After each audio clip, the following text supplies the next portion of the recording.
जय साथियों, आप सभी का वैभव स्टडी पॉइंट पर स्वागत है। आज की क्लास में मैथ के संख्या पद्धति के उन सवालों को सॉल्व करेंगे जो एनटीपीसी और ग्रुप डी में बार बार पूछे जाते हैं और परीक्षा की दृष्टि से बहुत ही महत्वपूर्ण है।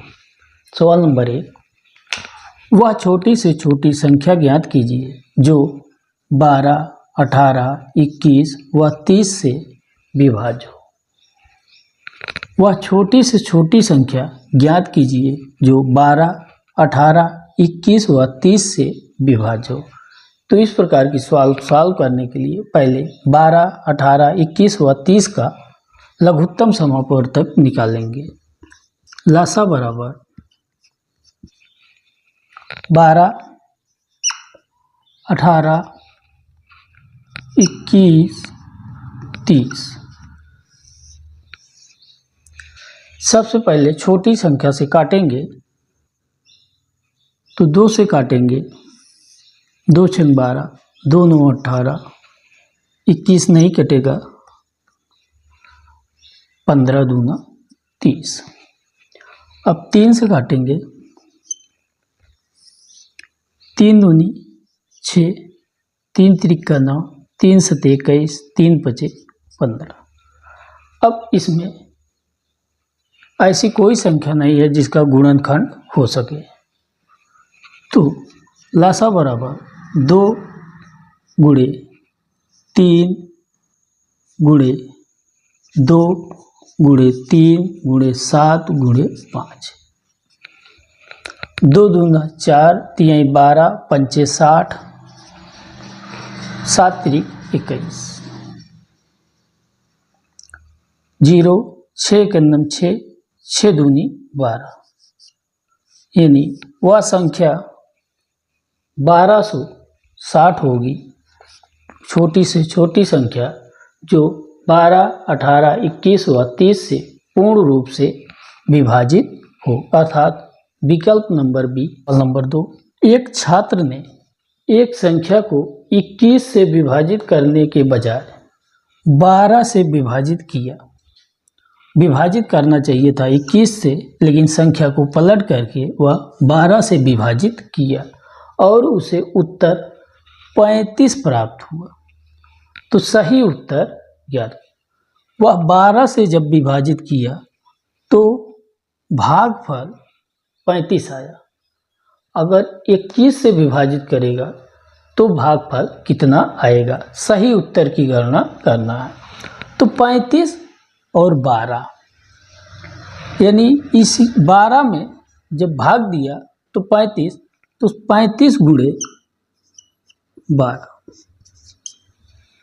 तो संख्या हमें पता चल जाएगी। 12 पंचे 60 की 0, बढ़ती आई 36, 36 6 42, 420।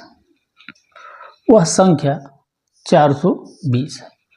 अब 21 से भाग देंगे 420 बटे 21, तो हमें सही संख्या मालूम हो जाएगी। तो 21 दूना 42, यानी अगर वह 21 से भाग दिया होता तो भागफल 20 आता, अर्थात विकल्प नंबर ए सही है।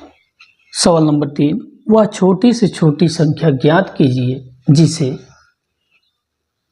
23, 12, 28 में जोड़ने पर प्राप्त संख्या 33 से पूर्णतः विभाजित हो जाए।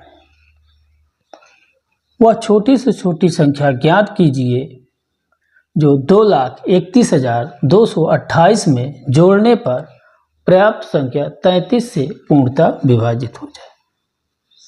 तो जो संख्या 33 से विभाजित होगी, यानी संख्या है 23, 12, 28, ये इसे 33 से भाग दिया जाए तो पूर्णतः विभाजित हो जाए। इसमें कौन सी नंबर हम जोड़ें? तो यदि वह संख्या 33 से विभाजित होगी, 33 से विभाजित होगी तो वह 3 और 11 इन दो संख्याओं से भी विभाजित होगी। तो 3 से विभाज्यता का नियम यह है कि यदि इन संख्याओं का जो संख्याएं दी हुई होती हैं उस संख्या का योग यदि 3 से विभाजित है तो संख्या 3 से विभाजित हो। तो 3 3 3 6 2 8 2 10 8 18 यानी 18 3 से विभाजित है। लेकिन 11 से देखेंगे। अब 11 का विभाज्यता का नियम यह है कि सम संख्याएं और विषम संख्याओं का योग यदि 0 या 11 से विभाजित हो तो संख्या 11 से विभाजित होगी। यानी सम संख्या 2 1 3 2 5, विषम संख्या अब सम संख्या 3 2 5 8 13, यानी अब 8 इसमें से निकालेंगे 13 में से 5 तो 8 आएगा। अंतर या तो 0 या तो 11 से विभाज्य आए या तो 11। यदि 8 है तो 11 से विभाजित नहीं होगा, लेकिन यदि इसमें 3 जोड़ दें तो यह संख्या 8 से विभाजित होगी। अर्थात 3 जोड़ने पर यह संख्या 33 से पूर्णतः विभाजित होगी। अर्थात विकल्प नंबर ए सही है। नंबर 4, वह बड़ी से बड़ी संख्या ज्ञात कीजिए जो 25, 35, 40 और 30 को पूर्णतः विभाजित कर सके। वह बड़ी से बड़ी संख्या ज्ञात करना है जो 25 को भी, 35 को भी, 40 को और 30 को पूर्णतः विभाजित कर सके। इस प्रकार के सवाल को हल करने के लिए पहले महत्तम समापवर्तक या एचसीएफ लेते हैं, हाई कॉमन फैक्टर लेते हैं।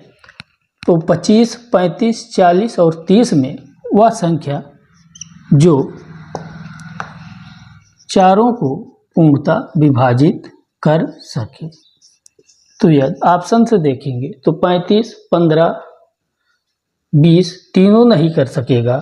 तो अब सिर्फ 5 ही एक ऐसी संख्या है जो 25, 35, 40 और 30 को विभाजित कर सके। अर्थात विकल्प नंबर डी सही है। नंबर 5, इनमें से कौन सी संख्या 8 से भाज्य नहीं है? दी हुई संख्याएं में कौन सी ऐसी संख्या है जो 8 से विभाजित नहीं होगी? तो 8 से विभाज्यता का नियम यह है कि यदि अंतिम की 3 संख्याएं, संख्या चाहे जितनी बड़ी दी गई हो, लेकिन अंतिम की यह 3 अंक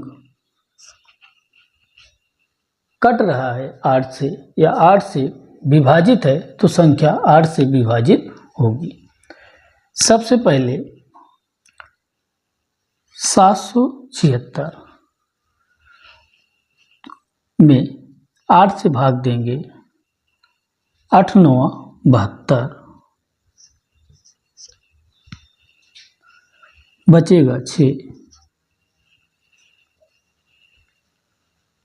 8 8 64, यानी 12,776 ही वह संख्या है जो 8 से विभाजित नहीं होगी। इसको देखेंगे, 8 6 48, 8 3 24, 8 1 9 8, 8 4 32, 8 4 32, 8 5 40, यानी विकल्प नंबर ए ही 12,776 वह संख्या है जो 8 से विभाजित नहीं होगी। आज के लिए इतना है। वीडियो को लाइक करें, चैनल को सब्सक्राइब करें। धन्यवाद।